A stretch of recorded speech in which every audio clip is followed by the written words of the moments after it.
ഓട്ടോയിൽ നിന്നിറങ്ങി വരുന്ന ആളെ കണ്ടതും അമ്മയുടെ മുഖം തിളങ്ങി.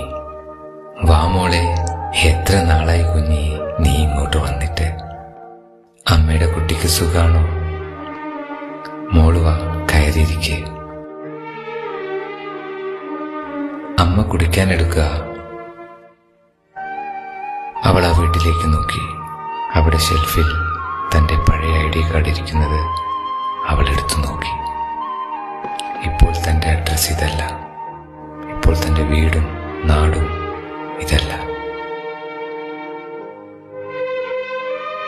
ഇത് കുടിക്ക്. അമ്മ കൊണ്ടുവന്ന ജ്യൂസിലേക്ക് അവൾ നോക്കി.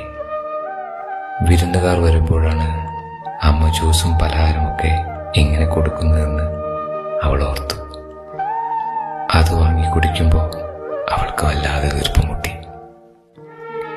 മോനൂട്ടൻ എവിടെ അമ്മേ? അവൻ നീ വരുന്നോണ്ട് മീനും മറ്റുമൊക്കെ വാങ്ങാൻ പോയതാ. ഇപ്പൊ വരും. നിന്റെ റൂം ഇപ്പോ അവന്റെയാ. റൂം കിട്ടിയപ്പോ ചെക്കന്റെ സന്തോഷം ഒന്ന് കാണായിരുന്നു. അമ്മ എന്തോ വലിയ കാര്യം പോലെ അവളോട് പറഞ്ഞു. അവളെല്ലാം ഒരു ചിരിയോടെ കേട്ടിരുന്നു. പണ്ടൊക്കെ താനും മോനൂട്ടനും കൂടെയായിരുന്നു വിരുന്നുകാർ വരുമ്പോൾ മീനും ഇറച്ചിയൊക്കെ വാങ്ങാൻ പോകുന്നത്. അന്നൊക്കെ താൻ ഈ വീട്ടിലെ കുട്ടിയായിരുന്നു. പക്ഷെ ഇപ്പോൾ താനാണ് ഈ വീട്ടിൽ വന്ന അതിഥി. അല്ല കുഞ്ഞി, നീ എന്നാ പെട്ടെന്നിങ്ങ് പോന്നേ? അവിടെ വല്ല പ്രശ്നം ഉണ്ടാക്കിയോ നീ?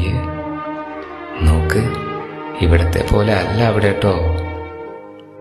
അമ്മ പറഞ്ഞതും താൻ എന്തിനാ ഇങ്ങോട്ട് വന്നേന്ന് അവൾ ഓർത്തു.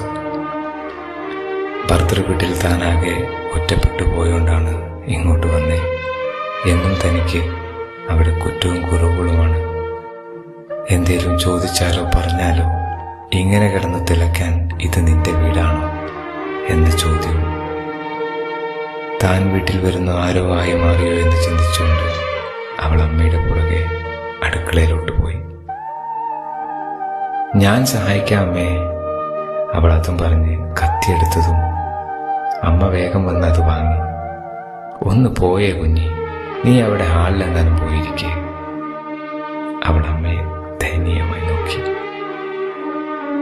ശരിയാണ്, വീട്ടുകാരാണ് വീട്ടിലെ പണിയെല്ലാം ചെയ്യേണ്ടത്. പണ്ട് താൻ ഇവിടുത്തെ പണിയെല്ലാം ചെയ്തിരുന്നതല്ലേ, ഇപ്പോൾ ഭർത്തൃ വീട്ടിലും ചെയ്യുന്നു. എന്നിട്ടും ഇത് രണ്ടും